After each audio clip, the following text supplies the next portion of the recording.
அவுதுபில்லாஹி மினஷ் ஷைத்தானிர் ரஜீம். பிஸ்மில்லாஹிர் ரஹ்மானிர் ரஹீம். அன்பார்ந்த நேயர்களே, பலஸ்தீன் மீட்பு போர் 452வது நாளை எட்டியிருக்கிறது. இந்த 452வது நாளின் என்னென்ன நடந்தது என்பதை நாம் வைகர விஷன் சேனலில் குறிப்பிட்டிருக்கிறோம். போர் புது வேகத்தை அடைந்திருக்கிறது என்ற தகவல்களும் அதில் இருக்கிறது. அதை பார்க்க வேண்டும் என்று கேட்டுக்கொள்கிறோம். இந்த வீடியோவும் இந்த சேனலும் குறைந்ததாக இல்லை, இதையும் நீங்கள் பார்க்க வேண்டும். ஏனென்றால் அதில் சொல்ல முடியாத பல தகவல்களைத்தான் இதில் சொல்லுகிறோம். குறிப்பாக மிகப்பெரிய விவாதத்துக்கு உள்ளானது 2024ஆம் ஆண்டில் என்னென்ன நடந்தது என்பது.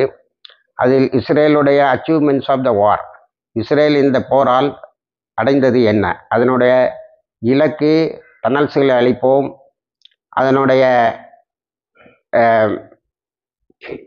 ஹமாஸையே அழிப்போம், அதுக்கு கூட அதனுடைய டனல்ஸ் என்று சொல்லக்கூடிய சுரங்கப்பாதைகளை அழிப்போம் என்றெல்லாம் அறிவித்துவிட்டு ஹாஸ்டேஜஸை மீட்போம் என்று சொல்லிவிட்டு போனவர்கள் இதில் எதையும் சாதிக்கவில்லை. இது அப்பட்டமாக நமக்கு தெரியும். அதே போல் நெட்சாரிம் என்ற ஒரு இதை ஏற்படுத்தி கண்ட்ரோல் பண்ணுவோம், மொத்த காசாவையும் நாங்கள் கண்ட்ரோல் பண்ணுவோம் வடக்கு தெற்குன்னு பிரித்து, அதுவும் நடக்கலை. பிலாடெல்ஃபியாவில் ஒரு கேமராவை வைக்கிறதுக்காக அனுமதி கொடுங்கன்னு சொன்னாங்க, அனைத்தையும் அடித்து தள்ளி விட்டார்கள். அதனால் பிலாடெல்ஃபியாலையும் எந்த முன்னேற்றத்தையும் காணவில்லை. ரஃபா கிராஸையும் கையை விட்டு போச்சு. இப்போ நேற்று கூட ஒரு 55 பாலஸ்தீனர்களையும் 72 கேர் கிவர்ஸ், அதாவது இந்த ஆஸ்பத்திரியில் வேலை செய்யக்கூடியவங்க, மக்களுடைய நலனை பாதுகாக்கக்கூடியவர்கள், உணவுப் பொருட்களை கொண்டு செல்பவர்கள் 72 பேரை இஸ்ரேல் குண்டு வீசி அழித்திருக்கிறது, காயப்படுத்தி இருக்கிறது. அவர்களையும் சவுதி அரேபியாவுக்கு ட்ரீட்மெண்ட்டுக்காக அனுப்புகிறார்கள். அதுவும் நேற்று ரஃபா கிராசிங் வழியாகத்தான் நடந்திருக்கிறது. சில நேரங்களில் இதில் அபு கரீம் கிராசிங்கும் பயன்படுத்துகிறாங்க. அப்போ இதில் எதுவுமே நடக்கவில்லை என்று சொல்லிவிட்டு இஸ்ரேலிய மீடியா ஒன்று ஒரு தகவலை சொல்லுகிறது. அதாவது ஹமாஸோடைய போர்த்திறனை ஃபைட்டிங் கெப்பாசிட்டியாவது நாங்கள் அழிப்போம்னு சொன்னீங்க, அது கூட முடியலை. இப்போ என்னன்னா அதோட பெரிய சங்கடமாக இருக்கிறது. அந்த பத்திரிகை சொல்லுகிறது, யோகி அகர்நாத், ஹமாஸோடைய governing authority of the movement that controls Gaza, காசாவை கட்டுப்பாட்டில் வைத்திருக்கும் அதனுடைய கட்டுப்பாட்டு தன்மையையும் நீங்கள் கொஞ்சம் கூட குலைக்கவில்லை. அப்போ என்ன அர்த்தம்? காசாவில் 452 நாளாக நீ சாதித்தது 0 அப்படின்னு நம்ம டப்புன்னு நிறுத்திட முடியாது. 45,000க்கும் மேற்பட்ட அப்பாவிகள், பெண்கள், குழந்தைகளை கொலை செய்திருக்கிறார்கள். 6,25,000 குழந்தைகள் மாணவ பருவத்தில் இருப்பவர்கள் கல்வி பெற முடியாமல் ஆகியிருக்கிறார்கள். 12,900 குழந்தைகள் பள்ளி நர்சரிக்கு போக வேண்டியவர்கள் போக முடியவில்லை. 12,000க்கும் மேற்பட்டவர்கள் காணாமல் போயிருக்கிறார்கள். 1,08,500 பேருக்கு பக்கத்தில் காயம்பட்டிருக்கிறார்கள். இந்த அப்பாவிகளை தாக்கியதை தவிர, அது ஒரு வார் கிரிமினல் என்ற பட்டத்தை பெற்றதை தவிர, ICC வாரண்ட் பிறப்பிக்கப்பட்ட மிக அரிதான தலைவர்களில் ஒருவராக இனப்படுகொலை புகழ் நெத்தன்யாஹூ ஆனதை தவிர சாதித்தது எதுவும் இல்லை. அதன் பிறகு சில புதிய திட்டங்களை சொன்னீர்கள். அது என்னவென்று சொன்னால் த ஜெனரல்ஸ் பிளான், அது எப்படி தோற்றுதுங்கிறத நமது காணொலியில் அடிக்கடி சொல்லி வருகிறோம். ஏன்னா காசாவில் இருக்கக்கூடிய பாலஸ்தீன மக்களை எல்லாம் அழித்துவிட்டு அங்கே குடியிருப்புகளை உருவாக்குவது, அது நடக்கலை. இப்போ ஹமாஸ் ஜெருசலம் வரைக்கும் தாக்கக்கூடிய சக்தியை பெற்றிருக்கிறது.